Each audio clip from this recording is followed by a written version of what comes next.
So, hello everybody. My name is Kim from Woohoo Unlimited, and I welcome you to this interview for the Global Online Happiness at Work Summit 2021.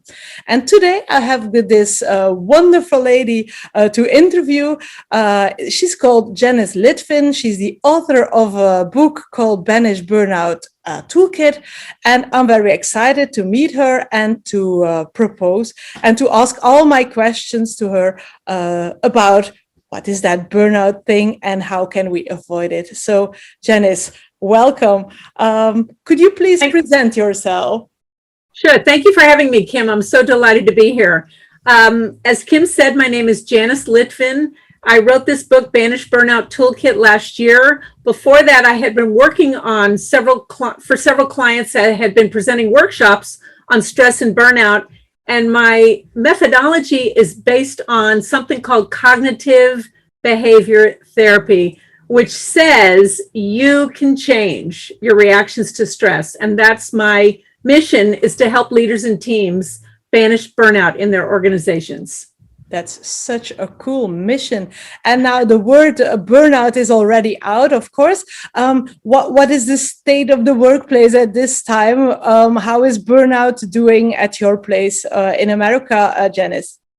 Well, that's a really important question. Before COVID hit, burnout was already reaching 66% in America of the workforce approaching burnout, caused by all kinds of issues at work. It could be too much work, a manager who's a micromanager, has unreasonable deadlines, doesn't give workers control over their work or where they work.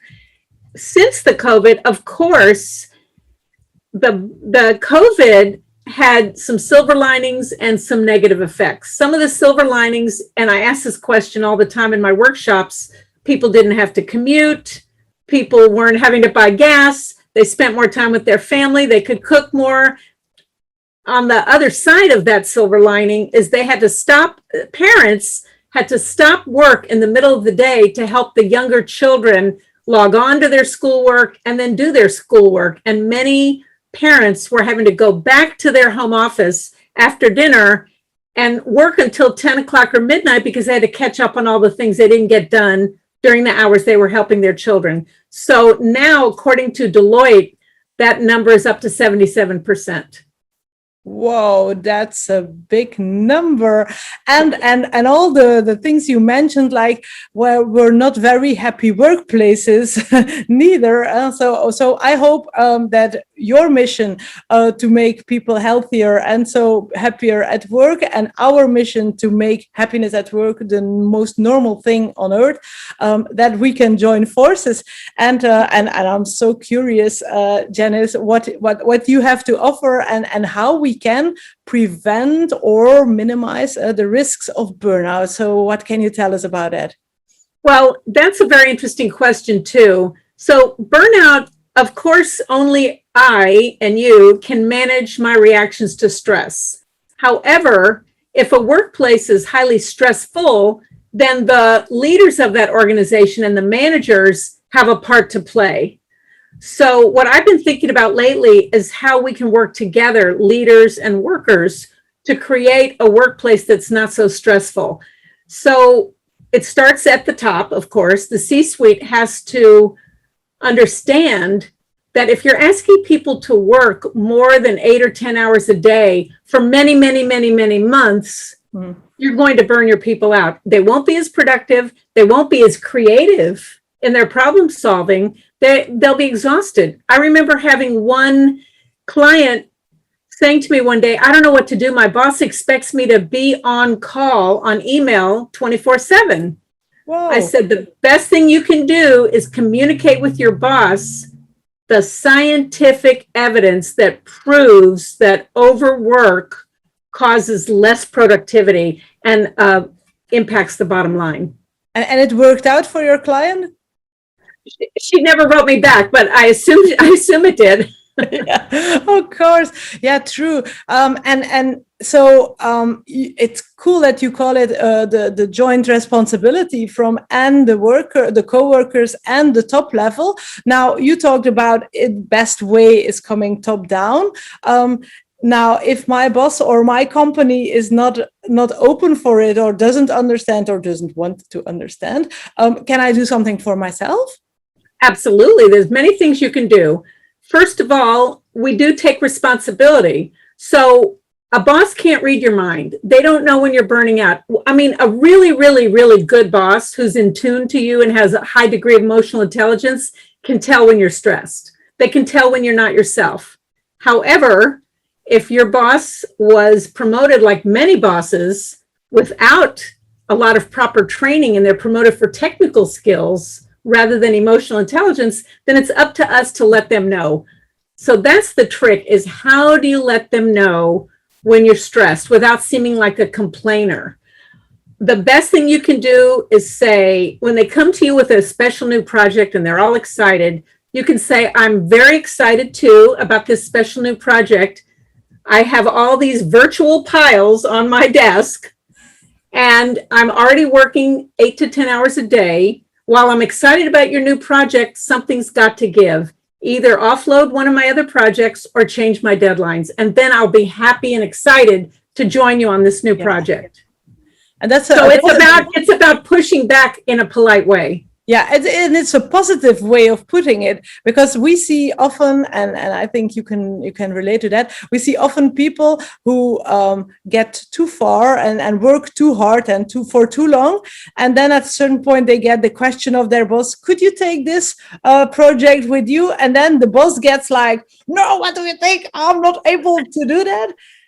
And I guess that those people are close to the burnout. That's one thing. But yeah, it's a negative way, and it's not always appreciated, I guess. Right. And like I said, the boss can't read your mind.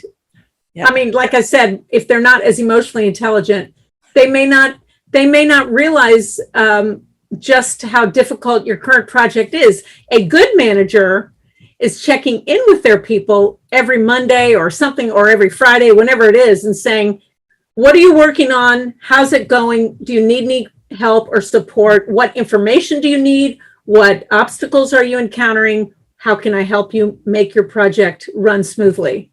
Yeah, true. Absolutely. And I hope that a lot of leaders here in our audience hear this and think, yeah, I'm starting to learn it, or I'm already doing it. And those who feel like there's improvement, work on the plate. Now, if you feel like, oh dear, something is going wrong, and it could be with my colleague, my team, my boss, or myself, you feel like, oh, I'm going a bit over the top. Is there a way back, or am I stuck somewhere? Well, first of all, self-care is a topic that a lot of people are asking me about these days. I always thought it's pretty obvious. I did include a self-care chapter in my book at the behest of my editor, but people are asking a lot about it, because if you come to work with enough sleep, the right nutrition, the right exercise, the right amount of sunshine, so you're happy at work to begin with, then you can take it on. You can take more on emotionally and mentally. And so the first thing is taking care of yourself. The second thing is being organized with your projects. And I'm not the perfect organizational person, but I'm working very hard on it. And I've done a lot of research about it. And I wrote about it in my book, quoting other experts. But at the end of the day, writing down what your plans are for the next day, and not overloading yourself with 10 or 20 things, not every day writing everything on your future to-do list, but choosing 3 to 5 important things and beginning the day with the hardest thing. The thing you're looking forward to the least is what you should start your day with. Get it off your plate and ask yourself at the beginning of every day, by the end of the day, I will be happy if I finish number 1, number 2, and number 3, or whatever it is. Now, every day is not perfect. You don't always finish those 3 to 5 things. Let it go. The worst thing you can do is feel angry at yourself or beat yourself up, because that doesn't help you at all. The best thing you can do is say, I did my best, brush it off. Tomorrow's a new day. I will attack all this again tomorrow. And communicating with your team and your boss, because if a deadline is missed, it's not fair to the next group that's waiting for your deadline. Yeah, that's cool. That's nice to the others too. But be nice for yourself. That's the first thing, and then be nice to others. Okay. Right. So Janice, you know a lot about all these things. You wrote your book. You gave your workshops. Where does your interest for this topic come from? Why did you go for burnout and self-care and leadership as a topic? Well, there's a long backstory, but I'm going to try to be as succinct as possible. It all started after 20 years of doing high-tech recruiting. I was kind of not getting bored, but it was getting very repetitive. And we had a recession in 2008. And at that time, I decided when I have nothing to do, I'm going to go to the gym. Other than drop my son off at school and, help support my family, I would go to the gym. There I found Zumba fitness, and I became a Zumba instructor in 2009. I'm still teaching Zumba today through Zoom during this whole COVID, Wow. Not only for my students, but for myself. And it's part of what makes me happy is being fit and feeling the happiness chemicals, endorphins and dopamine from doing the exercise and feeling proud of myself. But that's an aside. So after a couple of years, I was loving teaching Zumba, but I wanted more of a mental challenge. And I did a lot of research and found the world of workplace wellness. I went back to school. My mother always taught me, when in doubt, go to school. She went back to school also. She was a wonderful role model in that way. I went back to school, studied the science of exercise, which also included psychology, nutrition, and physiology and anatomy, et cetera. So it was a whole bundle. Yeah. And then I started reaching out to companies. At first, I spoke about fitness and healthy eating and how to inspire people to get fit and be fit and how much fun it is to be fit. Yeah. You don't always have to do jumping jacks. You can dance, you can garden, you can horseback ride.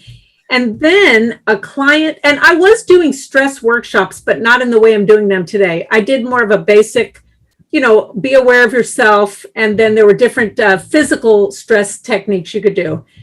And then a client called me up several years ago and said, we want you to do a workshop on stress, but we don't want mindfulness. We already know all about mindfulness. We want you to go deep. And I'm like, you do? I can go as deep as you want. And I had some research already about cognitive behavior therapy. So I developed this program and I had 3 weeks notice. Whoa. Which was just unbelievable. So I did pull it together and I created a handout, I created breakout exercises, and I created the content. And that was the genesis of my Banish Burnout program. Cool. And then I realized that's what people are really needing. And so that's what I pushed. Yeah. And that's really putting everything together from physical health to mental health to mindset, and then you can help people. Now, if I'm because most of our viewers and most of our audience are people who are working in companies and who are confronted to not always the easiest situations. So I heard you say before, let it go, but that's sometimes a hard advice to give, because if everything's going really bad or difficult and then somebody says, let it go, I might sometimes do this to people when they say this to me. Now, could you go a little bit into what do you mean by let it go to not make people feel like this? Okay. So there's a book by Julia Cameron called The Artist's Way. And in the very first chapter, she talks about a process called morning pages. She recommends everybody write, whether you use a journal or whatever, 3 pages. Commit to no more than 3 pages, because normally you're going to write more. But if you think to yourself, oh, I've got to write for an hour, I've got to write 30 minutes, I don't have time. But if you think to yourself, oh, I can write 3 pages, then often you write more. When you write with a pen and paper, it activates a different part of the brain. And sometimes you don't know what's behind a reaction until you go deep. I'll give you a funny example. Okay. One day I had a cold many months ago, and a friend came over and she said, oh, you have allergies. I exploded. I mean, it's such an innocuous statement. You have allergies. I exploded. I said, I don't have allergies. I have a cold. I know what allergies are. This isn't, and I went on and on. And then later that day, I said to myself, that was kind of an overreaction. I mean, she didn't mean anything by it. She just trying to give me advice. And I realized from writing that when my father was on his last days, I got sick and I couldn't go home to Texas to be with my father. And I went to the doctor and I said, I want an antibiotic. And that was at the time where they were trying to limit antibiotics. And she said, you just have allergies. And I started crying when she said that. I said, I don't have allergies. I have a cold. I know the difference. My father is dying. I want to go home. Please give me a prescription for an antibiotic. And she did. But that was still, every experience we have is in there. Yeah. No matter how much you think you've flushed out your past, everything is still in your heart and in your mind. Whoa. And so because I had this process called Morning Pages, I realized why I overreacted when my friend said, you have allergies. So sometimes you don't know what's hiding deep below the surface. And the way you know something's off is when you overreact to something that was not a big deal. Yeah. Now, you asked me a question about how can people let it go? Yeah. The best thing you can do, and the reason I like Morning Pages, is you can clear out what's bothering you from the day before, and you can clear out what's bothering you about the day to come. So like I said before, you want to have enough sleep and nutrition and exercise. Also, it's food for the heart and soul when you do these Morning Pages. So it's like having a clean page to start your day on, and you don't have to dwell on the past. And the future is still to come. Oh, cool.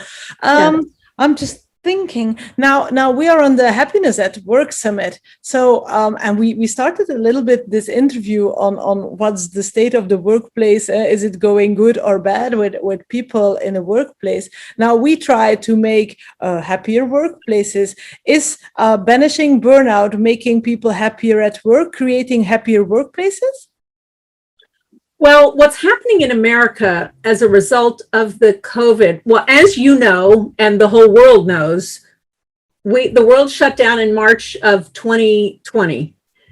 Everybody had to work from home. It was not up to the CEOs. It was up to the World Health Organization and the CDC. It's all the health organizations.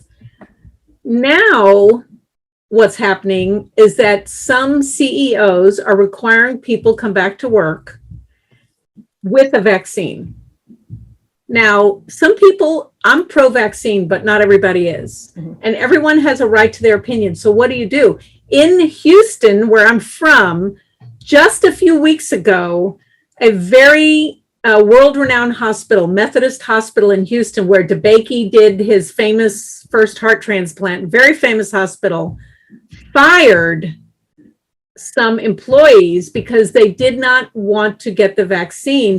Okay. And before they fired them, let me back it up 1 week or 2 or 3. Mm-hmm. The employees were complaining they didn't want to get a vaccine, and they sued Methodist Hospital. Okay. And they took it all the way up to I forgot if it was the state Supreme Court or a federal district court, and lost. Oh my God. Because the judge said the company has a right to require that you have a vaccine. You have a choice. Get the vaccine or go get another job.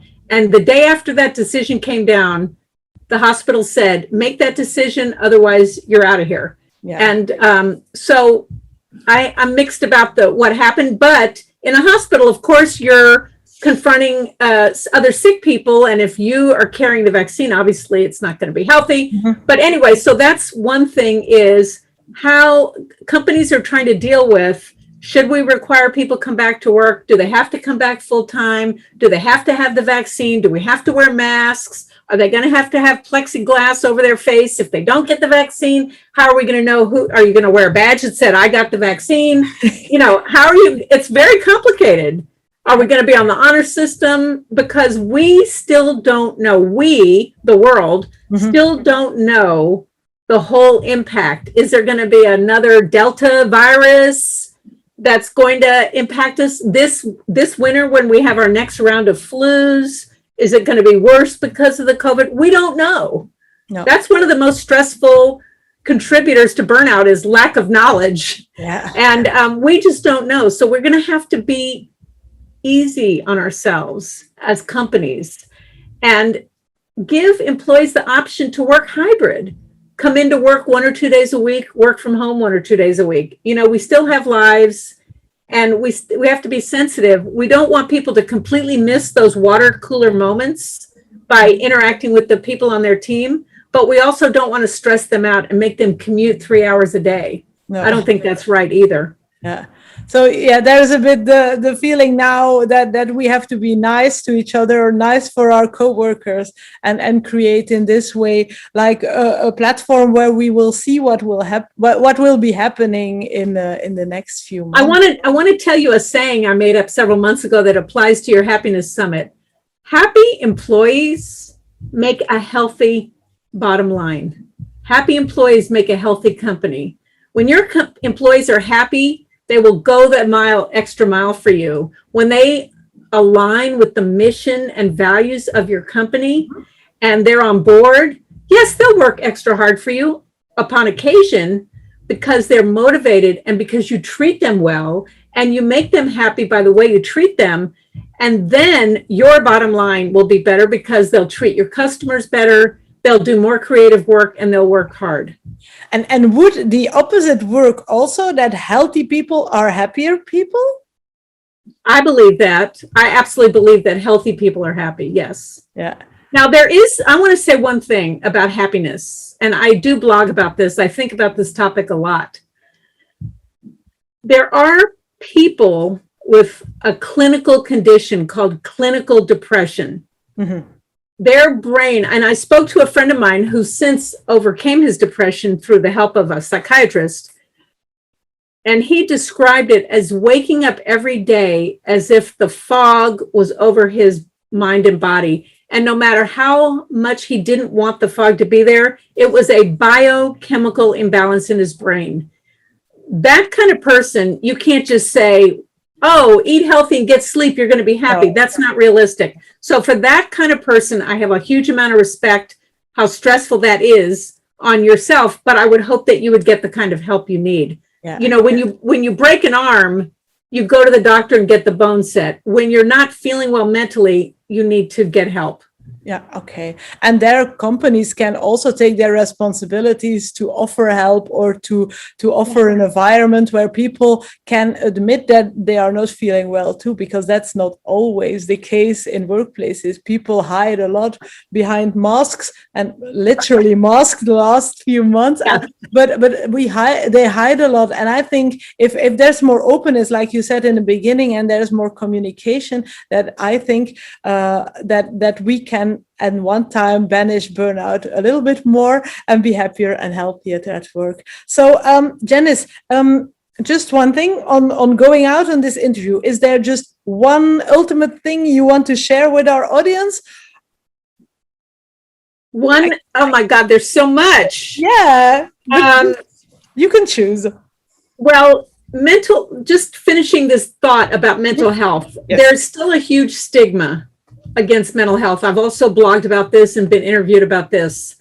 It's really important for leaders to help remove the stigma, because you do want a well-oiled machine. You do want a highly functioning group of skilled workers. So one company is, I believe it's Prudential. I read a report that talked about two companies. One was Prudential and one was Deloitte. The leaders are sharing their own mental health struggles as a role model for the employees. Yeah. You can't go, in America anyway, you can't go up to an employee and say, do you have clinical depression? Because that's private. But you can go up to them and say, I'm suffering from some mental health issues today. Here's what they are. And that opens the door for other people to share if they choose to. Yeah. And also in America, we have many, many large organizations have something called employee assistance programs, which is a network of on-call psychologists and psychiatrists that can help people. there is a statistic, I don't remember it off the top of my head, that a number of employees do not use this function, even though it's there for them. And the EAP is not allowed to reveal the identity of which of their employees came for help. So it's private.